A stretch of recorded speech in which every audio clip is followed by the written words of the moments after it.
जय सतगुरुदेव भगवान की जय। सतगुरु कबीर साहिब भगवान की, कबीर परमेश्वर साहिब की जय। और सभी महापुरुष संत जन, साधु संतों, भक्त प्रेमियों, माताओं बहनों, छोटे बड़े और इस पृथ्वी के सभी जीव जंतुओं को मेरा कोटि कोटि प्रणाम। जय सतगुरुदेव भगवान की जय। तो मैं आप सभी को कोटि कोटि प्रणाम करता हूँ और वंदे मातरम का ये नारा दे रहा हूँ मैं। प्रणाम प्रणाम प्रणाम। तो आज हम शुरू करते हैं कि बीजक के कुछ वाणियों के इतिहास पर। वाणी मतलब भाषा पे आज विचार करते हैं कि भाषा कहाँ से कहाँ बदल देते हैं, मतलब बदल जाती है। किसके कारण? आने वाले युग के कारण। जैसे 30 साल बाद में कुछ और, 50 साल बाद में कुछ और, 100 साल बाद में कुछ और, 200 साल बाद में कुछ और ऐसे भाषाओं का जो है परिवर्तन होता चला गया। जैसे नई नई वस्तुएं आई, उनका पुराना नाम काटा और नया नाम उसी वस्तु का रख दिया, बस यही है। और बीजक जैसे ग्रंथ का अगर हम इतिहास खोजते हैं तो शब्द हमारे लिए बहुत महत्वपूर्ण है। शब्द हमारे लिए बहुत महत्वपूर्ण है। शब्दों के जरिए से हम इतिहास को जान सकते हैं।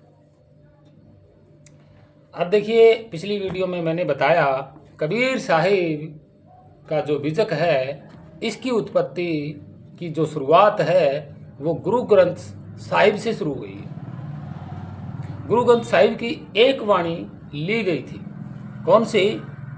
कि कबीर पाया गुरु विवेक। इस वाणी से जब जो पहली बार जो अंग्रेज आया था, उसने जब पता लगा उसको कि यहाँ जहाँ कबीर का जो गांव है, जो एरिया है, वहाँ लोग कह रहे हैं कि कबीर का गुरु रामानंद है और गुरु ग्रंथ साहिब का इतिहास कुछ और बताता है। तब उन्होंने पूरी तरह ठानी कि ये महान संत कौन है, और उसने जितनी कबीर साहिब के वहाँ शिष्यों की जो पुरानी वाणियाँ थी उनको उठाया और पूरा बीजक तैयार किया। और किसकी भाषा में? उसी भाषा जो प्राचीन भाषा थी, उसी भाषा में बीजक को तैयार किया गया। और फिर बाद में एक और मिला, तो दोनों का जब मिलान किया गया तो दोनों एक ही थे। तो आपको पता चल गया होगा। और दूसरी बात, कबीर साहिब के बारे में मैंने बताया था कि कबीर साहिब को हम जिस निगाहों से देखते हैं उस निगाहों से है नहीं। मतलब मेरा कहने का मतलब ये है कि कबीर साहिब के बीजक में कुछ और है और बाहर हम कुछ और कह रहे हैं। कारण कि कुछ लोग तो बताते हैं कि कबीर साहिब एक मनुष्य हैं हमारी तरह, लेकिन बीजक ये कहता है कि जिस आदमी को हम नहीं जानते और उस आदमी को कबीर साहिब जानते हैं। किसको? जिसने जीवों को बनाया है, उसको कबीर साहिब जानते हैं। जाहिर सी बात है, कबीर साहिब और जिसने ये इन जीवों की सृष्टि रची है, वो दोनों एक ही परमात्मा के स्वरूप हैं, अंश हैं। परमात्मा स्वरूप दोनों अंश हैं और वो ही उसी के अंश हम हैं, कोई फर्क नहीं। जैसे बनाने वाला है वो भी परमात्मा का अंश है, कबीर साहिब भी है, वो भी परमात्मा का अंश है। और जिसने हमें बनाया तो इसका मतलब हम भी उसके अंश हैं। तो ये अंश बाद में रखा गया था नाम, उससे पहले हंस था। प्राचीन प्राकृत जो शब्द है वो था हंस, और बाद में जैसे जनरेशन आगे बढ़ी तो वहाँ अंश हो गया। मतलब जो एक के जो सभी होते हैं वो अंश कहलाते हैं, जिसके बराबर में दूसरा कोई ना हो और एक ही हो और उसी का अंश चलता आया, उसी को हंस कहते हैं, उसी को अंश कहते हैं। और वंश उसको कहते हैं कि एक आदमी की आगे पीढ़ी चले, एक से वो परिवार बड़ा हो जाए, उसी को वंश कहते हैं। जैसे हर आदमी का आज के ज़माने में बेटा, पोता, पुत्र सभी हर आदमी के अलग अलग वंशज चल रहे हैं, उसी को बोलते हैं वंश। अंश उसको बोलते हैं जो आदि अनादि है, उसके वो दूसरा को और कोई ना हो, वो एक हो और उसके अंश चलते आ रहे हैं, उसको अंश कहा जाता है। तो जो बनाने वाला है हमको वो एक ही है और वो भी परमात्मा का अंश है, और जो बनाने वाला है उसके हम अंश हैं, और कबीर साहब भी उनके ही अंश हैं। तो जाहिर सी बात है कबीर साहब इस बनाने वाले को अच्छी तरह से जानते हैं, इसलिए वो परमात्मा की ओर जीवों को ले जा रहे हैं। तो दोनों की टक्कर है, और जिसने हमको बनाया उसको हम जानते नहीं हैं, और हम कहते हैं कि हमने जिस भगवान ने हमें बनाया उससे हम डरते हैं। भाई जिसने हमारा शरीर बनाया उससे हमें डर लगेगा, हम डरते हैं उससे, और कबीर साहब उससे नहीं डरते हैं। क्यों? क्योंकि वो जानते हैं इसको, इसलिए जीवों को डायरेक्टली परमात्मा की ओर ले जा रहे हैं। ये तो आपके समझ में आ गया होगा। अभी चलते हैं अनहद क्या होता है। ये अनहद भी बहुत तकलीफ दे रहा है, लोगों के चित्त में बैठा हुआ है कि अनहद है क्या। अनहद वो होता है जो हमारे आँखों से परे हो, हमारे आँखों के काबू में ना हो, हमारे मुंह के काबू में ना हो, हमारे कानों के काबू में ना हो, और हमारे शरीर के काबू में ना हो। आँखें हमारी हैं तो हम कंट्रोल कर सकते हैं, क्योंकि आँखें हमारे शरीर की हद में हैं। कानें हैं, कानों को भी हम कंट्रोल कर सकते हैं, उंगलियां लगा सकते हैं क्योंकि हमारी हद में है। मुंह को भी हम बंद कर सकते हैं, ये हमारी हद में है। और शरीर को भी हम रोक सकते हैं क्योंकि ये हमारी ही हद में है। इसको बोलते हैं हद। और इस हद को, ये जो हद है इसको हम पलट देंगे तो देह हो जाएगा। देह, हद को जब हम दोनों शब्दों को परस्पर बदल देंगे तो देह हो जाएगा। देह, शरीर, काया। अब विचारिए कि जो हमारे हद तक जो है उसको तो हम कंट्रोल कर सकते हैं, लेकिन इस शरीर के अलावा अगर कहीं भार हो रहा है तो हम नहीं कर सकते, क्योंकि आकाश में अगर हवाई जहाज जा रही है तो आपके ना जुबान से वो रुकेगी, ना आँखों से रुकेगी, और ना आपके मन से रुकेगी, और ना ही तन से रुकेगी। अपनी हद से बाहर जो होता है उसको अनहद कहते हैं। जैसे दो गुटों का आपस में झगड़ा हो जाए पूरी तरह, और बीच में एक आदमी जाए कि भाई तुम रुक जाओ, क्योंकि वो जो बीच में है वो थोड़ी बोल रहा है, लड़ाई तो बाहर हो रही है। तो वो क्या करता है, उनको रोकता है तो वो इधर वाले आ जाते हैं, और जब उनको रोकता है तो वो उधर वाले आ जाते हैं। क्या हो गया? वो भाई उसके शरीर के बस का होता तो वो रोक लेता, लेकिन बाहर हो रहा है दोनों को कैसे रोकेगा? उसके हद से बाहर है। देखिए, जो हद से बाहर जो कुछ भी होता है वो आपकी हद से बाहर होता है, आप उसको रोक नहीं सकते। आप अपने अगर रोकना चाहोगे तो आप अपने मन में ये कहो कि संसार रुक जाए, तो क्या रुक जाएगा? चलेगा वो तो, क्योंकि आपकी हद से ही बाहर है, संसार तो चलेगा। शब्दों से कहोगे कि संसार रुक जाए, तो क्या संसार रुक जाएगा? चलेगा। तो भाई ये अनहद इसको कहा जाता है। चक्कर में मत पड़िए, अपनी हद से जो बाहर है वो अनहद है। अब उस अनहद के आगे आप कुछ भी लगा सकते हैं। आप अनहद के आगे आप ऐसी चीज भी लगा सकते हैं जो आपसे बाहर है और वो हद कभी ना खत्म होने वाली हो, उसको अनहद कहा जाता है। और कबीर साहब ने उसी का इशारा किया है। वो सार शब्द अनहद है, सार शब्द अनहद है, उसकी कोई हद ही नहीं। जिसकी कोई हद ना होती हो वो अनहद ही कहलाता है। हमारी भाषा में इसको अच्छी तरह बोला जाता है। ये अनहद हद क्या होता है, क्योंकि हमारा शब्द है ये, तो हमारे हरियाणा का शब्द है। जब दो गुट लड़ते हैं और बीच में कोई आदमी होता है छुड़वाने के लिए, जब उसकी कोई नहीं मानता है तो वो क्या कहता है, अरे यार तुम लोगों ने तो हद ही पार कर दी, ऐसे बोलता है। हद कर दी यार, चुप हो जाओ। ये है अनहद। इसके आगे आप कुछ भी लगा सकते हैं जो अपने शरीर से बाहर है।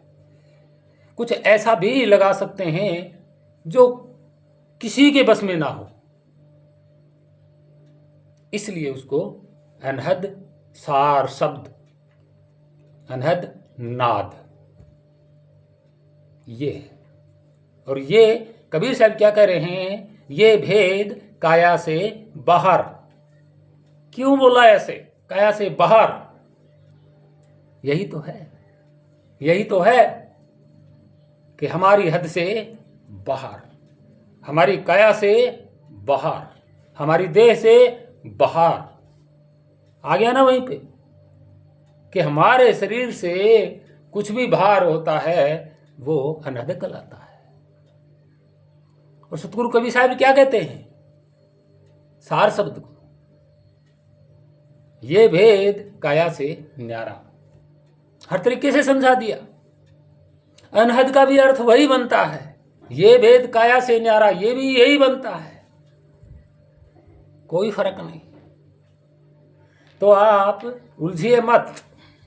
पुराने शब्दों के इतिहास से हम पूरा बीजक मानव पंथ के माध्यम से पूरा बीजक उजागर करेंगे ताकि कोई आगे आने वाली जनरेशन धोखा ना खाए। इसलिए हम ये वीडियो का शुरुआत कर रहे हैं। हमारा मकसद ही यही है। अब आइए एक कहानी और लेके चलते हैं। कहानी नहीं है, वाणी है कबीर साहिब की। अब जब ये झमेला हो गया तो कहानी बन के रहेगी, अब क्या कह सकते हैं यार। कबीर साहब कह रहे हैं कि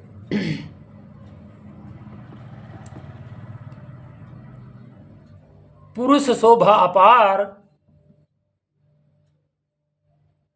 पुरुष शोभा अपार, कोटि भानु शशि रोम इक।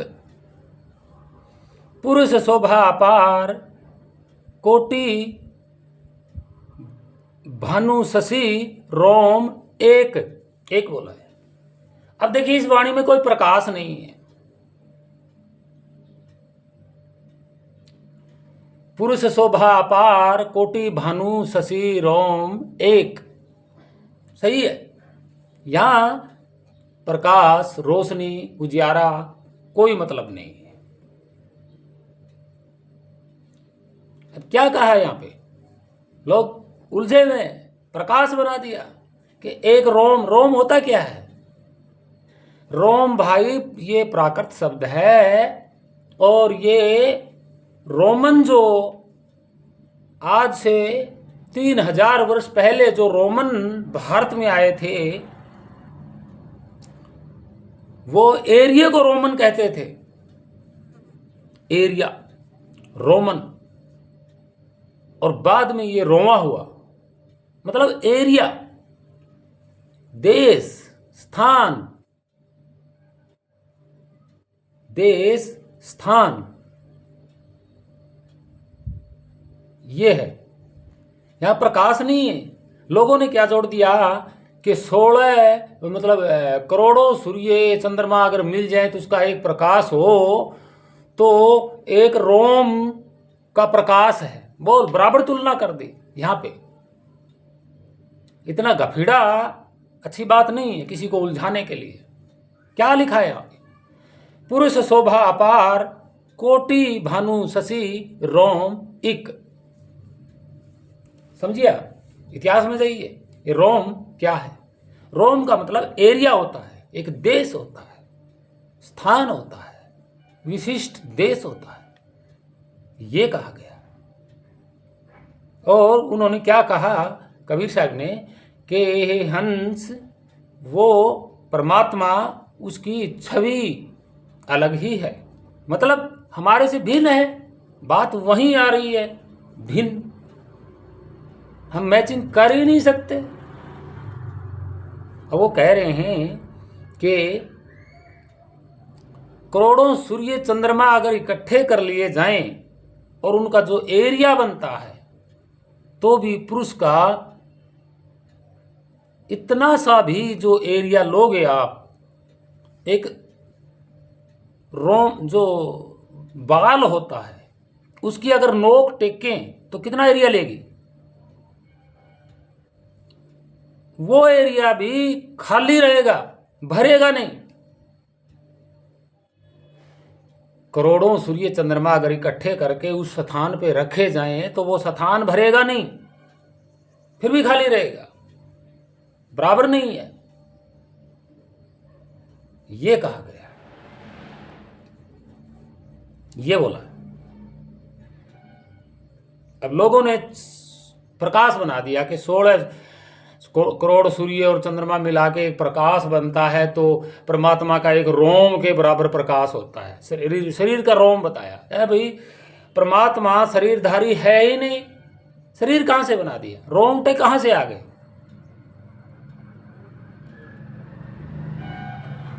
गलत है ये। रोम का मतलब एरिया होता है भाई, देश होता है। और शोभा का मतलब क्या होता है? छवि, अपार। जिस एरिया का इधर से वो एरिया इस सिरे से लेकर के इस सिरे से तक नापा ना जाए, अपार है वो।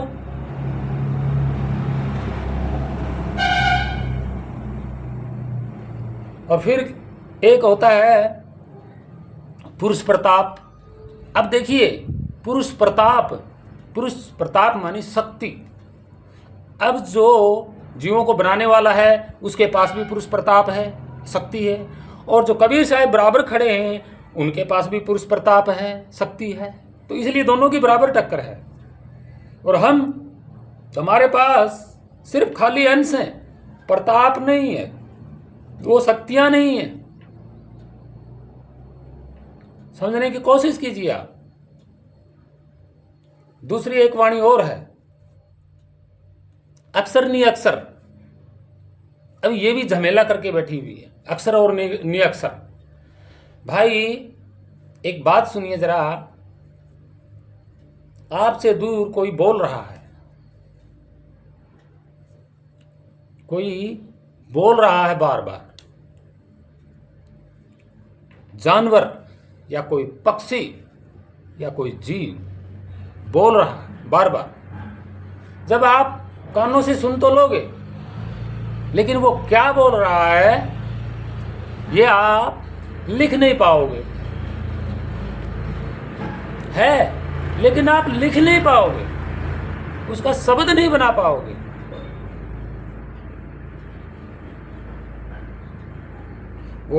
वो जो जानवर है वो अक्सर तो बोल रहा है, अक्सर तो बोल रहा है, लेकिन आपके लिए नी अक्षर है, नी शब्द है। भाई जानवर तो अक्षर बोल रहा है, ठीक है, लेकिन आप लिख नहीं पा रहे, उसको देख नहीं पा रहे, क्योंकि वो तो कहीं और बैठा बोल रहा है। देख नहीं पा रहे, उसको पकड़ नहीं पा रहे। पकड़ कौन रहा है? खाली कान सुन रहा है बस। लिखने का, बोलने का और देखने का यहाँ विषय ही नहीं है। यह आपके लिए क्या है? नी अक्षर। आप लिख नहीं सकते, और नी अक्षर में ही वो समाया है। क्या? बोलने वाला नी तत्व। अक्षर जो वो बोल रहा है आपके लिए नी अक्षर है, लेकिन वो है तो तत्व, है तो अक्षर। लेकिन नी अक्षर में है कौन? भाई नी अक्षर को बोलने वाला ही तो नी अक्षर है। शरीर में अगर मैं बोल रहा हूं तो जो शब्द स्वरूप हूं वो शब्द स्वरूप जरूर हूं मैं, लेकिन मैं नी अक्षर हूं। और नी अक्षर से ही अक्षर उपजा, अक्षर से ही शब्द उपजा। ये है।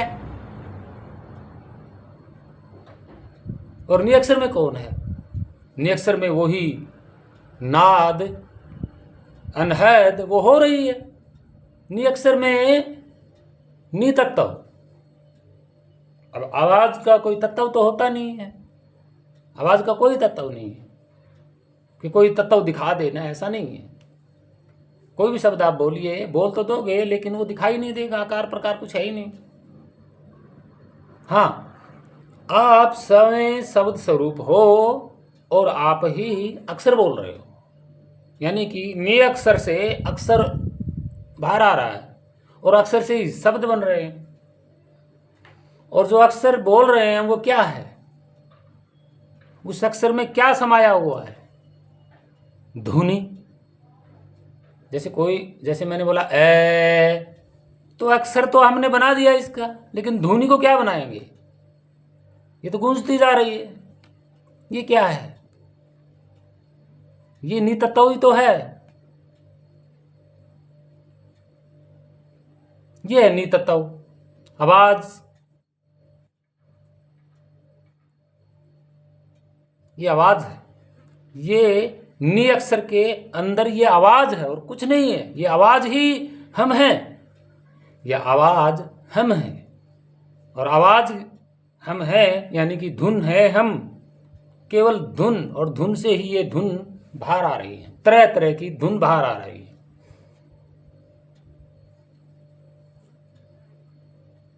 यानी कि हम नी तत्व भी हैं, तत्व नहीं है। शब्द है, शब्द मतलब आवाज। नी तत्व है, हम खाली एक आवाज है, धुन है। वो धुन हमारे अंदर है, हम ही हैं इसके अंदर। धुन के रूप में हम बैठे हैं। और धुन से क्या लेकर रही हैं? धुने। कौन सी धुने? ए, आ, ई, ये अक्षर। नी अक्षर से अक्षर उत्पन्न हो रहा है और अक्षर से आगे शब्द बन रहे हैं। तो हम क्या हैं? हम खाली धुन हैं। धुन ही हमारा स्वरूप है, यानी कि शब्द।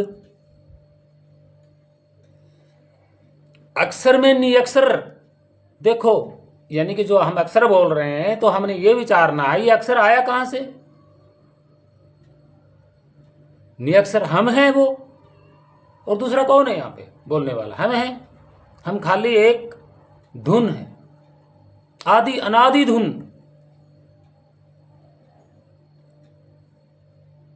खत्म न होने वाली धुन, शब्द स्वरूप।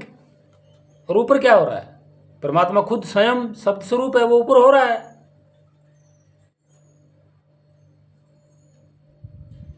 जो परमात्मा जो शब्द हो रहा है वो ही स्वरूप हम हैं, अंदर हैं। और वो स्वरूप बैठा बाहर अक्षर बोल रहा है। खुद नी अक्षर है, शब्द है, लेकिन आगे यहां शब्द बोल रहा है। शब्द ही शब्द बोल रहा है। नी अक्षर से अक्षर हो रहे हैं। यही है। आप समझने की कोशिश तो कीजिए कि कोई शब्द, कोई जानवर बोलता है, वो अक्षर तो जरूर बोलता है, लेकिन उसमें है क्या? धुन, छिपी हुई धुन। अक्षर में एक धुन है। अक्षर में नियक्षर है, नियक्षरी तो है वो धुन, कहाँ लिखोगे? सुन तो लोगे, धुन को तो कोई लिख ही नहीं सकता, देख ही नहीं सकता। जो शुरुआत ए, ये शुरुआत हुई है, ए शुरुआत ए से हुई तो ए लिख दोगे आप, लेकिन ए के अंदर जो आवाज है वो कैसे लिख दोगे? वो तो नियक्षर है। आवाज आपने बोला कै, जो कै शुरुआत जहां से होती है वो आप लिखते हैं, लेकिन शुरुआत के अंतराल में जो आवाज होती है वो नी अक्षर होता है, नी तत्व होता है, और वो हम आदि अनादि काल से हर शरीर में होते हैं। और नी अक्षर से अक्षर, अक्षर से शब्द, तो हम तो नी अक्षर हैं, खाली एक धुन, और वो धुन है हम। और हमें परमात्मा जो शब्द स्वरूप है, अनाद नाद, उसको जानना है। किसके जरिए? किसके जरिए? जिसको ध्यान कहा जाता है, वो ध्यान कहाँ लगवाएगा? वो सच्चा सतगुरु लगवाएगा, जिसको पता है। यहीं पे वही बात आ गई ना, ध्यान विदेहा शब्द विदेहा, दोनों मिले तो मिटे संदेहा। हो गया क्लियर? वो शब्द ही है, शब्द स्वरूप परमात्मा, और हम भी शब्द हैं।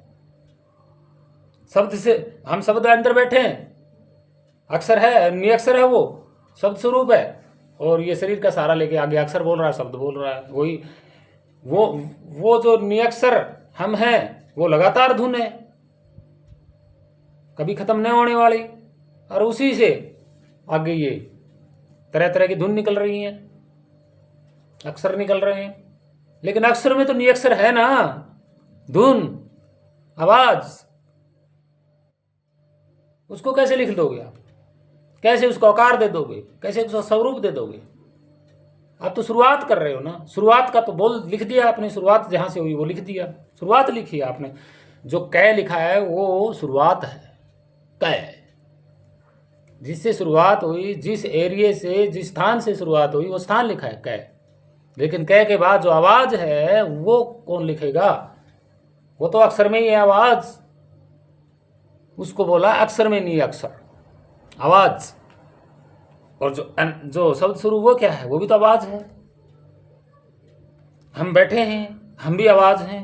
ये है यार। कहाँ कबीर साहब ने बोला अनहद नाद का बताया मैंने आपको, और ये भेद काया से न्यारा तो हो गया। अनहद हमारी हद से परे है ना, ये भेद काया से न्यारा, तो काया से न्यारा हो गया, हमारी हद से पार है वो। अनहद, अनहद भी हमारी हद से पार है। अक्षर में नियक्षर, ये भी हाँ तो आपके समझ में आ गया होगा। जो आवाज होती है वो नी तत्व नियक्षर ही होता है, और आवाज अक्षर में होती है। खुद सोच लीजिए, समझ लीजिए, इसमें कौन सा वो है। लेकिन सच्चे सतगुरु के बिना आपकी पहचान नहीं करवा पाएगा कोई। शब्द आप बोल रहे हो तो आप शब्दों में अपने आप को कैसे ढूंढ लोगे भाई? नहीं ढूंढ सकते, नहीं ढूंढ सकते। जब आप समय एक धुन हो, आदि अनादि काल से हो रही है, वो आप यहाँ बैठे हो अपने घट में, चित्त में, अपने आप को आप भूल चुके हो, वो आपका स्वरूप है और वो आप भूल चुके हो। और सेम परमात्मा शब्द स्वरूप भी आपके पास ही है, फर्क नहीं है रति भर का भी। वो फर्क हटाया, रति हटी, हटी का मतलब समा गई, खत्म हो गई रति। और जो शुरू से हो रहा है शब्द, उसमें आप मिल गए, रति खत्म। यही तो समझा रहे हैं हम भाई। तो आप चक्कर में मत पड़िएगा। और इसी तरह हम बीजक को आगे समझाते रहेंगे, समझ में आ गया होगा। अनहद का पता लग गया, ये भेद काया से बाहर, अक्षर में नहीं अक्षर, यही तो है। और आगे कोई मुश्किल से शब्द होंगे वो भी हम बताएंगे। कबीर साहिब के बारे में बताया मैंने आपको, कबीर साहिब का बीजक शुरुआत कहाँ से हुई, कौन सा वो जगह है जहाँ से एक वाणी को उठा के बीजक को पूरा अच्छी तरह से समझाया गया, बताया गया। कबीर साहिब कौन है ये हमने बताया।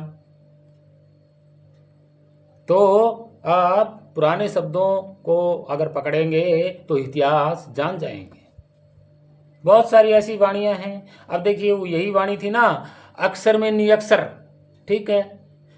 और एक वाणी में ऐसे लिखा गया है कि निअक्षर से अक्षर भया, एक ही है। पीछे वाला आगे ले आया, आगे वाला पीछे ले आया। देखिए अक्षर में निअक्षर समाया, ये यही है। और इसको निअक्षर को पहले ले आइए, निअक्षर से अक्षर उपजा। फर्क क्या है? क्या फर्क है? कोई फर्क नहीं है, रति भर का भी फर्क नहीं है। चलो आप समझ गए होंगे। हाँ, सच्चे सतगुरु की शरण में जाइए, वो आपको अपना ही स्वरूप याद करवाएंगे। भूले हुए कोई फर्क नहीं, भूल गए, भूल का पर्दा लगा हुआ। तो आप समझ गए होंगे और आशा करता हूं कि आपका कोई सवाल हो, पुराने शब्द उलझे हुआ हो कोई, तो हमें ज़रूर बताएं। धन्यवाद। और सतगुरु कबीर साहिब की जय हो, अपने गुरु की जय हो, सतगुरु साहिब की जय हो। आप सभी को कोटि कोटि प्रणाम। वंदे मातरम। सत्य मार्ग पे जरूर चलिए। क्या कबीर साहिब का मार्ग सिद्धांत तन थीर मन थीर वचन थीर, ये कबीर साहिब का सिद्धांत है। और प्रकृति से मेल मिला के चलिए। प्रकृति के सामान का ज़्यादा यूज मत कीजिएगा, कम से कम करने की कोशिश कीजिएगा, क्योंकि आने वाली जनरेशन के काम आएगा। और प्रकृति के साथ खिलवाड़ मत करिएगा। और दया, धर्म, प्रेम, सत्य मार्ग, सभी हम अंश, सभी जीव हम उसी के अंश हैं। कोई फर्क नहीं है। भेदभाव मत कीजिएगा किसी से, किसी जीव से, किसी से भी। हालांकि पेड़ पौधों से भी भेदभाव मत कीजिए, वो भी अंश है, उनकी भी प्रणाली एक से अनेक होने की। तो आप अंकुर खाना खाइए, बीज अंकुर खाना खाइए, हरी सब्जी खाइए। जीवों को मत सताइएगा, जीवों को जो अंतरात्मा मत दुखाइएगा। प्रकृति से के साथ मेल मिला के चलिएगा। अपनी घर की जो ज़रूरतें हैं उनमें भी हाथ बटाइएगा। आपको संसारिक और भक्ति दोनों पे चलना है। बस मेरा यही कहना था, उलझिए मत। सत साहिब कोटि कोटि प्रणाम। वंदे मातरम। सभी साधु संतों महापुरुषों को मैं अपने आप से ये कह रहा हूँ कि भाई मैं सभी को, जो प्रेमी जन हैं, साधु संत हैं, जीव हैं, माता बहन जो भी हैं, मैं सबको कोटि कोटि प्रणाम करता हूँ। हृदय से करता हूँ, प्रेम से करता हूँ, क्योंकि बीजक में यही उलझन मैं आप लोगों के लिए कर रहा हूँ। क्योंकि हम तो समझ चुके हैं, लेकिन हम सोचते हैं कि आप भी जो पुराने शब्द हैं उनमें उलझ गए हों, तो हम ये काम कर रहे हैं भाषाओं का। प्रणाम।